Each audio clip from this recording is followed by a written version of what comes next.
Hello viewers, তোমরা দেখছো বুড়িয়াস blog. আজকের ব্লগে তোমাদেরকে দেখাবো মশলা ছাড়া ভোগের খিচুড়ি। হ্যাঁ, আজকে আমরা আমাদের গোপালকে এই খিচুড়িটাই দিয়েছি। তো চলো রেসিপিটা শুরু করি। প্রথমে আমরা কিছু সবজি নিয়ে নিলাম।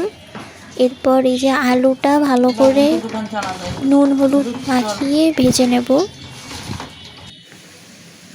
আমরা কিন্তু আজকের খিচুড়িতে কোনো প্রকার মশলা দেবো না, খালি ঝাল জিরে এগুলোই দেখতে পাবে, বেটে দিব না একটাও। তো এই দেখো আমাদের কথা বলতে বলতে এখানে আলুটা ভাজা হয়ে গেল। এরপর আমরা এখানে সেমভাবে উস্তিটাও ভেজে নেব। এই যে ভাজা হয়ে গেছে। এরপর আমরা পটলটা ভেজে নেব, সেমভাবে নুন হলুদ মাখিয়ে ভেজে নিয়েছি। এই যে এখানে কুমড়োটাও এখন ভাজা হবে।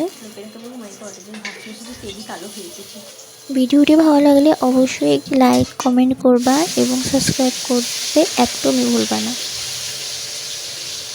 এবার আমরা পাশে চুলায় একটি গামলায় পর্যাপ্ত পরিমাণ জল দিয়ে তার মধ্যে তেজপাতা দিব। এখন আমরা চাল নিয়ে নেব, এটা গোবিন্দভোগ চাল। এটার মধ্যে আমরা দিব মুগ ডাল, তোমরা যে যার পরিমাণ মতো দিবে। এই যে এবারটা আমরা একই তেলে শুকনো ঝাল আর জিরে ফোড়ন দিয়ে নিব।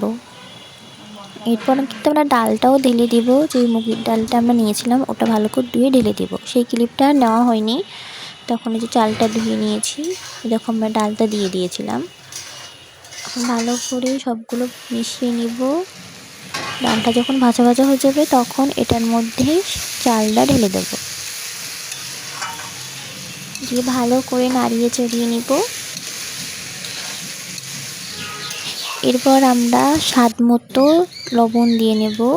তার আগে কিন্তু আমরা অনেকগুলো কাঁচা ঝাল মাঝখান দিয়ে ফেলে এর মধ্যে দিয়ে দিয়েছি, দেখতে পাচ্ছ। এখন আমরা এর মধ্যে হলুদ দিয়ে নিব।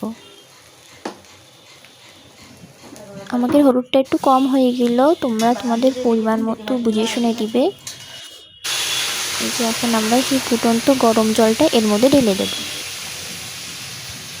গরম জল দেওয়া হয়ে গেলে এটাকে ভালো করে নাড়িয়ে চাড়িয়ে নেব বেশ সময় নিয়ে।